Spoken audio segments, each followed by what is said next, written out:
Një vit nga vdekja e deputetit Partisë Demokratike Sokol Oldashi gjatë një udhëtimi automobilistik nga Elbasani në drejtim të Tiranës. News 24 sjell fakte të reja nga ngjarja, pamje filmike, dëshmi dhe dokumenta të papublikuara, të cilat janë administruar nga organi i prokurorisë së rrethit gjyqësor Tiranë. Polemikat rreth shkakut të vdekjes, të cilat shoqëruan opinionin publik pas ngjarjes, u mbyllën zyrtarisht pas vendimit të pushimit të procedimit penal nga prokuroria me datë 10 shtator 2014, e cila pas 10 muajsh hetime përcaktoi si shkak të vdekjes shokun e rënd traumatiko-hemoragjik që ka ardhur nga trauma automobilistike. Por çfarë ndodhi mbrëmjen e të mërkurës së 20 nëntorit të vitit 2013? Me kë ishte në automjet deputeti Oldashi në momentin e aksidentit? Cili kishte qenë itinerari ditorit deputetit deri në momentin e daljes së automjetit nga rruga nacionale Elbasan-Tiranë në zonën e Qafkrabës? Çfarë nuk funksionoi si duhet në automjetin tip Benz S550, një mjet i konsideruar si më të vlerësuarit për sa i përket aspektit të sigurisë? Në çrrethana u mor vesh ngjarja dhe kush e njoftoi policinë për të mbërritur në vendngjarje? Çfarë është lënë pa thënë për shkak të etikës morale dhe imazhit të deputetit Oldashi, gjë për të cilën u kujdesën me mirëkuptim dhe nuk i dha njehon të gjithë palët, politika, të afërmit si dhe institucionet ligjzbatuese, aspekte këto të cilat nuk cënuan në asnjë moment hetimin për shkakun dhe rrethanat e ngjarjes.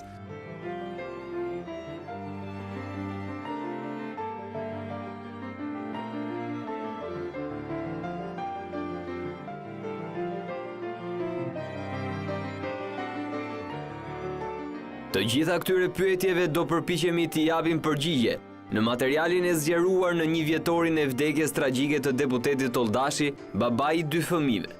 Pamjet filmike të regjistruara nga kamerat në tunelin e Krabës me sens lëvizje Elbasan-Tiranë kanë fiksuar automjetin tip Benz model S550 formatik me targ AA 003 HN me ngjyrë të zezë, në të cilën udhëtonte deputeti Oldashi. Automjeti ka hyrë në tunel në orën 21:08 minuta e 56 sekonda të mbrëmjes dhe ka dalë nga tuneli rreth orës 21:10 minuta e 50 sekonda të mbrëmjes. Paramjeti që drejtonte Oldashi gjatë gjithë kohës ka qenë në një distancë 7-8 sekonda, një automjet tjetër, tip mini furgon ngjyrë blu e errët.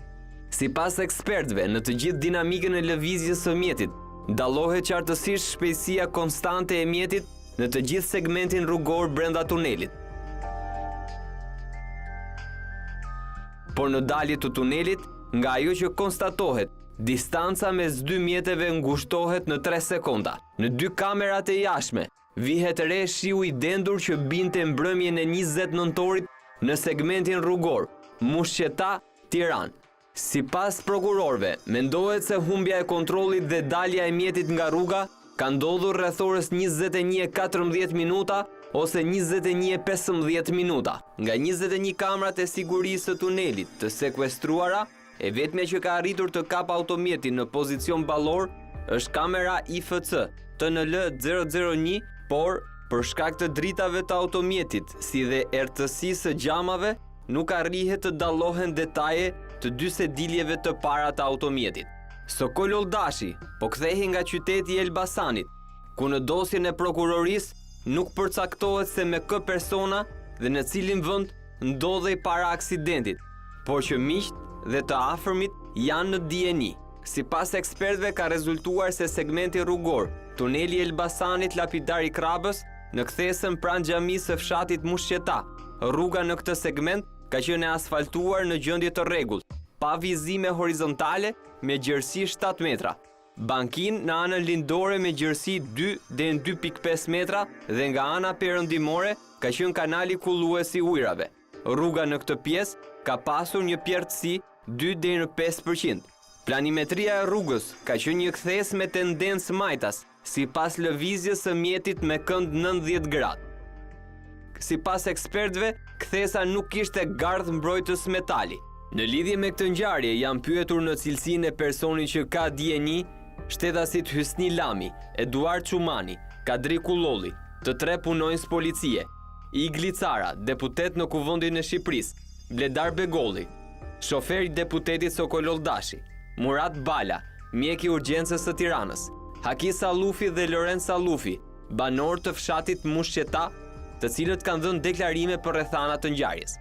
Por dëshmitë më të rëndësishme rreth ngjarjes janë cilësuar ato të shoferit të Oldashit, shtetasit Bledar Begolli, si dhe dëshmia e deputetit Igli Cara, që ka qenë i pari person që ka lajmëruar strukturat policore për aksidentin.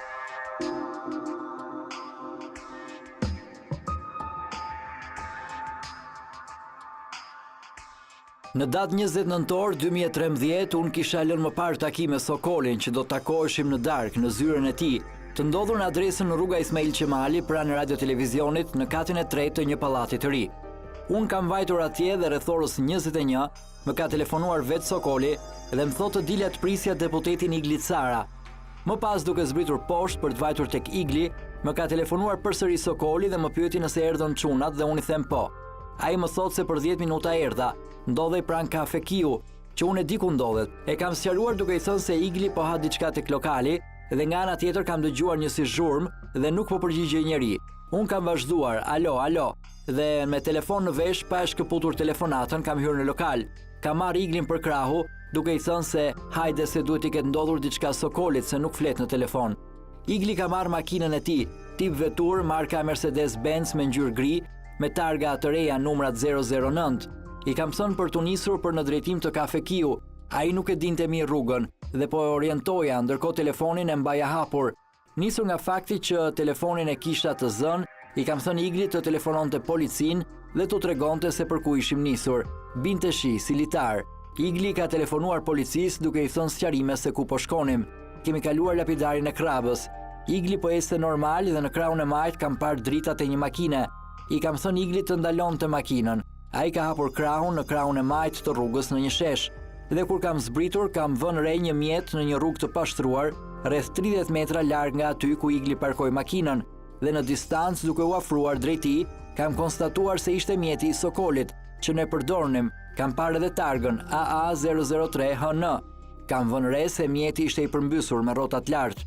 Jam afruar pranë makinës. Kam hapur derën e pasme të krahut të shoferit. Kam ndezur dritën e telefonit, kam parë një xhup dhe nuk kam parë gjë tjetër.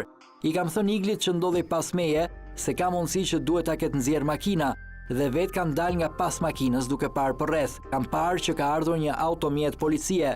Kanë zbritur nga makina 2 punonjës policie. Ata janë takuar me Iglin dhe më pas edhe me mua që isha pak më poshtë. Të katër kemi vajtur përsëri tek makina dhe mund të kem hapur derën e parë të krahut të shoferi dhe me dritat e telefonit kemi parë dhe një nga punonjësit e policisë më thotë se trupi ndodhej aty dhe vet kam parë këmbë njeriu nga gjunjët e poshtë, mbante veshur pantallona.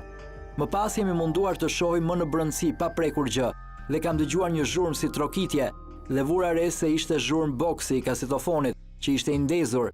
Pastaj kam parë brenda një trup njeriu përmbysur, dukej deri afër shpatullave dhe nuk i dukej koka. nga tabulatet telefonike, ardhur me shkresën 2357, datë 18/8/2014, rezulton se deklarimet e bëra nga shtetasi Bledar Begolli përputhen plotësisht me qelizat e vendodhjes së tij në momentin e ndodhjes së ngjarjes. Në dëshminë e tij, Igli Cara rrëfen se në momentet e para ka njoftuar në numrin 129 të policisë për aksidentin rrugor në dalje të tunelit të Krabës, por pa i treguar se kush ndodhej në automjet. Pas rreth 10 minutash, Bledi vjen tek tavolina Joni tronditur dhe pyet se kush prej nesh, bëhet fjalë unë dhe Eduardi, ishte me makinë. Makinën e kisha unë dhe ai më thotë se do të lëviznim të dy bashk. Eduardi qëndroi në lokal dhe duhet të ketë bërë pagesën. Së bashku me Bledin jemi nisur me makinën time tip vetur marka Mercedes-Benz me targ AA 009 GF, ngjyrë gri metalizato, dhe më thotë të niseshim në drejtim të tunelit të Krapës. Unë isha në drejtim të mjetit dhe Bledi ishte ulur në sediljen e parë të pasagjerit dhe më thotë se duhet të lajmëruar policia në numrin 129. Unë kam telefonuar polici në numrin 129. I jam prezantuar Igli Cara dhe i kam thënë se në vendin e quajtur në dalje të tunelit të Krapës për në Tiranë ka ndodhur një aksident rrugor. Nuk i kam treguar se kush ndodhej në makinë. Pas 10-15 minutash, kur ne pothuajse arritëm pranë zonës ku mendohej se kishte rënë mjeti, më kanë telefonuar nga ana e policisë për të kërkuar të dhëna të sakta në lidhje me njoftimin që kisha bërë unë. I kam thënë se po arrin në vend, por duhet të afrohen edhe shërbimet e policisë. Po në këtë telefonat i kam sqaruar se kisha kaluar lapidarin e Krabës, rreth 100 deri në 200 metra, dhe ishim duke ecur avash. Bledi më ka thënë të ndaloja në këtë zonë. Unë kam ndaluar mjetin dhe në këtë kohë, Bledi ka parë dritat e emergjencës së një makine. Bëhet fjalë për blokazhim, që fiken dhe ndizen me sistem RL. Në këtë moment, unë kam hapur kraun. Në kraun e majtë të rrugës ishte një vend si shesh pushimi. Aty ishte edhe një rrotë e madhe kamionash. Bledi ka zbritur me njëherë dhe unë pas tij. Makinën e kam lënë me frexha të ndezura. Dua të sqaroj se gjatë gjithë kohës më ka orientuar Bledi, pasi unë nuk e dija këtë rrugë. Më kanë telefonuar përsëri nga ana e policisë dhe i kam thënë se ju do të shihni një makinë me frexha të ndezura në cep të rrugës në kraun e majt. Binte shi. Bledi është nisur para meje drejt makinës dhe unë pas tij. Gjatë kohës që po shkonim tek makina, më ka rënë përsëri telefoni dhe unë i kam thënë se jemi tek makina e aksidentuar. Bledi ka arritur para meje tek makina, ka hapur derën e pasme të kraut të majt tonin, kur po shkonim drejt makinës. Kam dëgjuar nga ai të thoshte se nuk shikonte gjë brenda në makinë dhe mos e kishte nxjerrë jashtë baxho e makinës, sipas tij makina kishte qenë me dritare lart. Ai ka dalë nga pas makinës, nga ana e poshtme e saj, dhe ka kontrolluar tek shkurret që ishin në kraun e djathtë tonin. Telefonuesit më thanë se nuk po ju shohim dhe unë i kam thënë se po dal tek rruga, dhe kam dalë në rrugë dhe makinën e policisë e kam vënë re dhe i kam dalë përballë. Kam për të sqaruar se nga vendi ku unë parkova makinën deri tek makina e aksidentuar, rruga ishte me zbritje, jo e asfaltuar. Distanca mund të ishte rreth 30 metra. Ndaluan makinën e policisë, kanë zbritur që aty dy punonjës të policisë së shtetit me uniform, dhe unë i kam sqaruar se ku ndodhej makina e aksidentuar, dhe i kam thënë se ky mjet është i Sokol Oldashit, dhe ai ka qenë në makinë. Gjatë kësaj kohe unë i kam thënë punonjësve të policisë nëse mund ta ngrini makinën ne, dhe ata më thanë se është e pamundur dhe nuk duhet të preknim asgjë. Gjatë kësaj kohe Bledi ndodhej po aty. Pas kësaj kohe po ngjitesha përsëri lart për të pritur deputetin Astrid Patozi. Në këtë kohë ka arritur aty edhe ambulanca, të cilët punonjësit e policisë që ishin aty lart e drejtuan për nga vendi ku ndodhej mjeti, dhe ambulanca ka zbritur deri në gjysmë distancë nga makina. Dhe nga dritat e ambulancës kemi parë edhe më shumë në lidhje me pozicionin e mjetit. Kam vënë re se dy prej tyre ishin meshkuj, ishin të veshur me uniforma të bardha. Kur ata zbritën poshtë, unë kam qëndruar lart, pasi isha në pritje të Astridit. Dy mjekët që mbanin bluza të bardha, të ndihmës së shpejtë, shkuan drejt vendit ku ishte mjeti. Pas një farë kohe jo shumë të gjatë, unë kam zbritur përsëri tek mjeti. I jam drejtuar njërit prej tyre. Bëhet fjalë për mjekët, dhe ai të cilit ju drejtova më tha se me çfarë shoh, deri tani nuk ka shpresë të jetë gjallë. Mjeku ishte një person i moshës mbi 50 vjeç, trup mesatar, flokë të thinjura. Kur unë kisha dalë nga vendi i ngjarjes, pra pas komunikimit tim me mjekun, dhe kur u thash edhe Astritit edhe të tjerëve që Koli nuk ishte shenja jete, më pas aty nuk lën njeri policia të zbres. Një detaj i cili zbulohet për herë të parë është dhe pronësia e mjetit.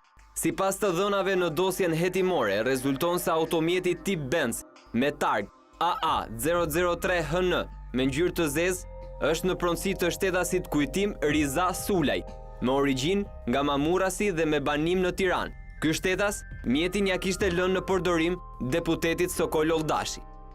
Me datën 23 dhjetor 2013, Prokuroria e Tiranës në mbështetje të nenit 217 dhe 218 të Kodit Penal i ka kthyer automjetin tip Benz, pronarit të saj, shtetasit Kujtim Sulej. Shkaku determinant teknik i ndodhjes së aksidentit ka rezultuar se janë shkeljet e kryera nga drejtuesi i autoveturës dhe konkretisht shkelja e nenit 139 të Kodit Rrugor, ku përcaktohet saktësisht se drejtuesi i mjetit duhet të rregullojë shpejtësinë në pjesët e rrugës me fushpamje të kufizuar në kthesa, në pjerësi të forta, në kalime të ngushta ose të rënduara në orët e natës, në rastet e fushpamjes së pamjaftueshme për shkak të kushteve atmosferike ose për shkaqe të tjera. Neni 144 i Kodit Rrugor, mos respektimi sinjalizimit rrugor. Neni 170 i Kodit Rrugor, përdorimi i rripit të sigurimit dhe sistemeve të fiksimit. Ka rezultuar se drejtuesi i mjetit në këtë aksident nuk ka qenë i pajisur me rripin e sigurimit.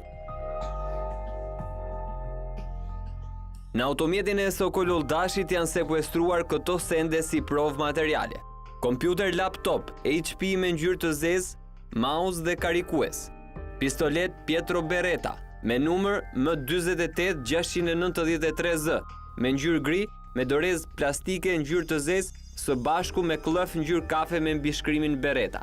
Një çantë letre e bardhë, brenda të cilës ndodhen romani Portreti në monedhë i autorit Recep Ferri, Arkeologjia e mëngjesit e autorit Gëzim Qëndo, si dhe 2 botime nga Akademia e Shkencave e autorit Recep Ferri.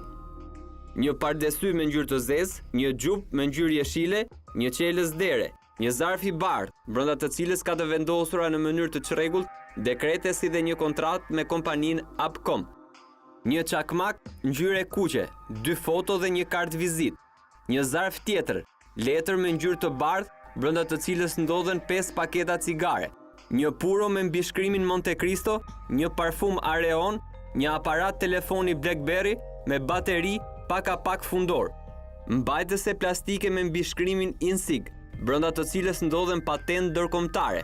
Në emër të shtetasit Bledar Begolli, një shkresë në emër të Ardian Koldashit, leje qarkullimi ndërkombëtare në emër të Kujtim Sulej, kontrat hua përdorje, numër 517 rep, siguracion nga Insig, si dhe dokumentat të tjera me vlerë. Momenti i rënjes së mjetit. Gjatë kthyrjes së automjetit është konstatuar se të 4 gomat kanë qenë të fryera në gjendje të rregullt me disja alumini të prera me tendencë majtas. Është provuar e kthyrur dhe e kontrolluar sistemi i drejtimit në të gjithë komponentët përbërës të tij dhe është konstatuar se ka qenë në gjendje të rregullt. Janë lëvizur dhe gomat e pasme të mjetit dhe pas rrotullimit është konstatuar se ato xhironin në drejtim të kundërt me njëra tjetrën. Veprim ky që tregon se kutia e shpejtësisë së këtij mjeti ka qenë e aktivizuar. Gjithashtu nga ekspertiza është konstatuar se sistemi i ndriçimit ka qenë i ndezur. Dritat SOS me RL kanë qenë të ndezura, automjeti ka timonin në krahun e majt, sistemi i airbagëve horizontal ka qenë i hapur. Janë konstatuar të dalë airbagët, ndërsa vlen për të theksuar se airbagu i timonit është konstatuar i pahapur. Ekspertiza mjeko-ligjore e përpiluar me datën 2 dhjetor 2013 dhe e firmosur nga mjekët Admir Sinamati dhe Gjergji Syko konkludon se te kufoma e shtetasit Sokol Oldashi u konstatua traumë e rënd kafko-trunore e karakterizuar nga thyerje të shumta të kockave të kokës e shoqëruar me mungesë të indit kockor, kontuzion, shëmbje e rënd e trurit e shoqëruar me mungesë të indit trunor, plag, dërmishje dhe ekimoza me karakteristikat dhe lokalizimet e lartë përmendura. 2. Këto dëmtime janë shkaktuar me mjete të forta bretëse, karakteristikë dhe për traumat automobilistike. 3. Shkaku i vdekjes së shtetasit Sokol Oldashi ka qenë shoku i rënd traumatiko-hemoragjik. Për te çdo dyshimi të arsyeshëm, e argumentuar kjo me prova, fakte dhe ekspertizat e zhvilluara, Prokuroria e Tiranës është tërësisht e bindur se ngjarja 20 nëntori 2013 është vetëm aksident automobilistik. Gjithashtu, për te çdo dyshimi të arsyeshëm, në automjetin e deputetit Oldashi ka qenë i pranishëm dhe një person tjetër, pavarësisht se prokuroria me kërkesë të familjes dhe palëve të tjera të interesuara, nisur dhe nga fakti që evidentimi nuk do të ndryshonte asgjë në hetim dhe në konkluzionet përfundimtare për ngjarjen, nuk e ka përfshirë në raport.